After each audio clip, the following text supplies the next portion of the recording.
diverse terminology.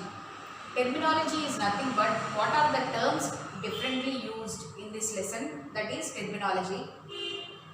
The name India originated from the word Indus, that is Indus river, which is flowing in the west direction of India. So by that name only our country India got it, because of Indus river only India name has got. As per the Constitution of India, that means either whatever the government ordinances are there, they use India, word India name as well as Bharat. That means whatever the government ordinances in English, they generally use India, and whatever Hindi ordinances are there, they use Bharat. That means as for notifications everything, as per the Constitution of India, these two are the terms generally used. And next, Siraj, a Persian historian, used the word Hindustan to describe Punjab and also the northern parts of India. That means what are the northern parts of India are there, whatever changes geographically or culturally, when he wanted to describe in his writings, he has used the word Hindustan. He was a Persian historian. And next is Amir Khusro, a writer. He used the word Hind to describe about geographical as well as cultural aspects. Amir Khusro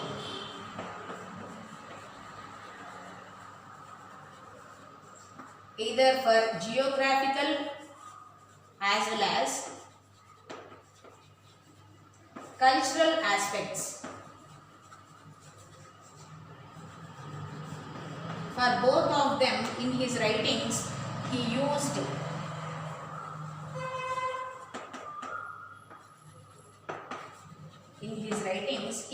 the word Hind. That means whenever he want to explain about the cultural and geographical aspects in his writings, he used the word Hind to explain about our country India. In the terminologies, different terms also used for describing our country India. Those are early Sanskrit text mentions. That means what are the literary works are there, different books are there in Sanskrit. They have described our country India as Aryavarta, that is the land of Aryans.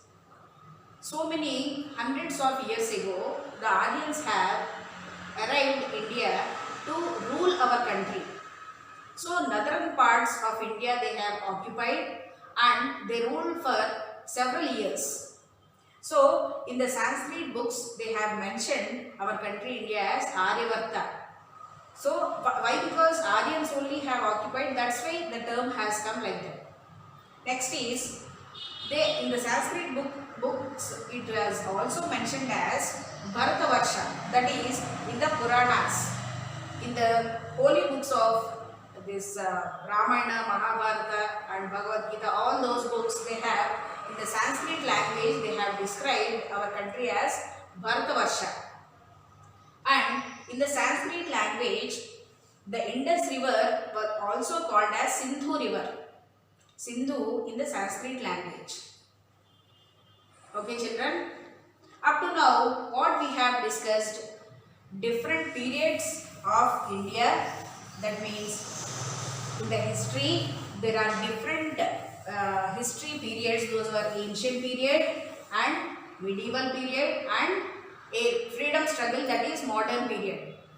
And also what are the different terminologies have used, that is for describing our country India, what are the terms used. Those are as per the Constitution of India and also as per the Sanskrit language, and also what are the different terminologies they have used to describe our country, we have learned about up to now.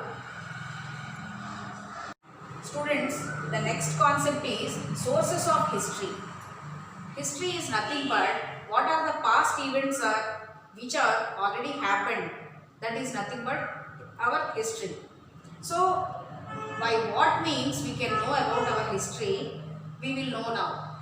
Those are literary sources as well as archaeological sources. Literary sources are nothing but which are in the written form by different scholars, by different poets. They have described our Indian history and the kings and their ruling periods and cultural and geographical matters. All those they have described about our country in the literary sources. That means in the books. Those are nothing but literary sources. What are the different examples? What are the different books they have written? Afterwards we will see. Next are archaeological sources. That means archaeology, that means different coins, monuments. Those are all comes under archaeological sources. First we will see literary sources. By the time of medieval period, that is 8th century to 18th century, that is medieval period time, paper has become very cheaper and people started recording the important events. In the literary works, different writings are, we will see now. Kalhana, he wrote Rajataramini. It is nothing but the history of Kashmir. The whole description of Kashmir he made in that book. In the literary sources, this is one of the source for us. Next is Tariq-e-Hind, that is written by Al-Biruni. Next is Kitab-il-Yamini, which describes the early life of Muhammad Ghajni. Next is Babar Nama, which was written by Babar. So these are all the writings and some other books also are there. We will see now.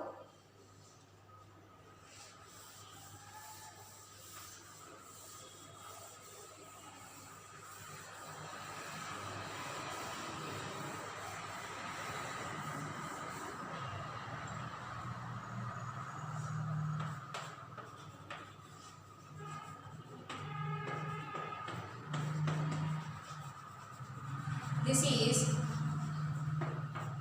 Tuzuk-e-Jahangir, which was written by Jahangir. This is also one of the literary work we can know. And next is Prithviraj Raso.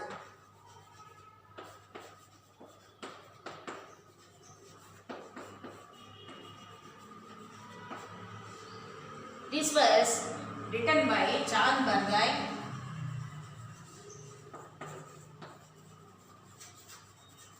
So these two are also the literary sources we can know about the past events, that is history. And autobiographies and biographies are also another source of literary sources. Autobiography means about their own life history, writing of about any ruler or king. About them only they will write, that is autobiography. About another ruler or any other important or famous personality, any one writer writes, that is called as biography. So these are also the important sources we can know about the history. And different travelers who come to India, who came in that period, also they have written about the medieval period and their importance and rulers. Those travelers were Ibn Battuta, Thomas Roe, William Hawkins. These were all the travelers. They have come to India and also they described about the medieval period and cultural and different aspects in that period.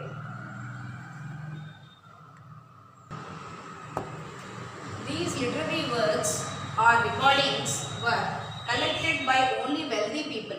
That means who are very wealthy people were there. Only the literary works or books were collected by them and kept by them. And people also started writing holy texts and also chronicles to praise the rulers and their kingdoms. Next is archaeological sources. Construction of magnificent buildings such as temples, forts and palaces. All these comes under archaeological sources.